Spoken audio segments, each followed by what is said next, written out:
Hi guys, my name is Domagas. I am a filmmaker, writer, and YouTuber, and today we're going to be talking about the 5 things you should know before you study abroad.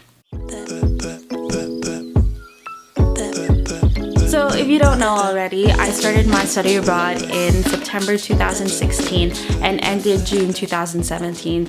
It's a very long school year, trust me, I know, but these are the things that I learned during the year. They don't really have to do with anything that I learned bureaucratically or logistically about studying abroad, but it's more about what I learned in moving to a new country and how that affected me. So number 1, you'll learn that embarrassment just slides right off of you. So if you are moving to a new country, and especially if you don't know the language, you'll face some sort of embarrassment every single day, even at like the convenience store, talking to your teacher, talking to your classmates. There will be an occurrence almost every single day where somebody just looks at you and is like, what do you mean? And so it's really frustrating in the beginning and you are like red-cheeked every single day, but eventually over time you start building a tolerance over it, you start learning the customs, and even when you move back to your home country, things that used to seem like a big obstacle of you and things that you were once afraid of doing just because you're afraid of failure or rejection just really don't seem like that much of a big deal anymore. You're able to kind of use that tolerance in a very positive way when you're back home. Number 2, language is a blessing. So you know what really bothers me about the US? It really bothers me that the US, its standard is knowing only one language, which is English. Yeah, we know languages like in high school and middle school, but after like freshman year of college, you're not really expected to maintain that language. For example, I learned German in middle school and I learned French in high school, and there were just so many people that I met during my study abroad that spoke German and that spoke French, but I just really couldn't talk to them in their home language because I just forgot it and I didn't take the time to maintain it. There were all these friendships that I missed out on and all these opportunities I missed out on because I did not know the language. Yeah, English is really accessible, but it's a very different kind of connection when you can speak to somebody in their home language and be able to relate to them on that sort of level. And so if you do have the opportunity, learn the language before you study abroad. Just a few phrases even help out, or maintain that language that you learned from high school because it really is helpful.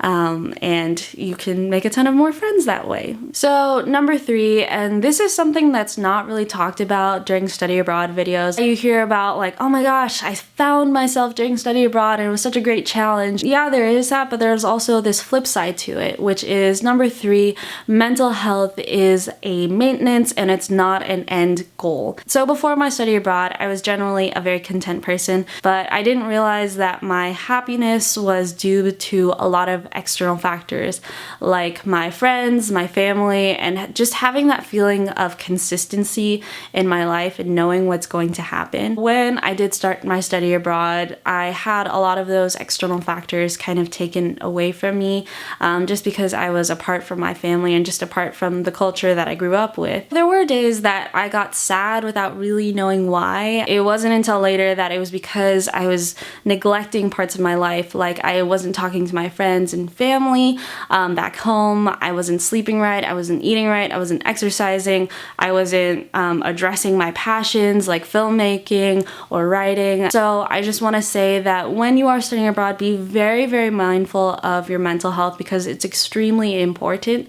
If you are feeling sad without knowing why, be sure to talk to somebody, and also just take care of your body because sometimes just being in a new environment can take a toll on it. And a lot of people do go through this, but it's just not really talked about. Definitely be sure to take care of yourself. That's like your number 1 priority when you study abroad. So number 4, and this is kind of something that I just learned, I hope it is helpful to you, but number 4, being a nice person isn't the same as being a good person. Sometimes people are nice because they want something from you, and sometimes people are generally good people but don't know what to do when it comes down to that crunch time of making that right decision. That was a very hard lesson that I had to learn, because I went into study abroad with the mindset of, hey, I am only here for 1 year. I really don't want to get attached to people. So I just want to have people that I can hang out with that are nice and friendly. But as I learned throughout my study abroad year, like, yeah, I am only here for 1 year, but why would I waste my time with people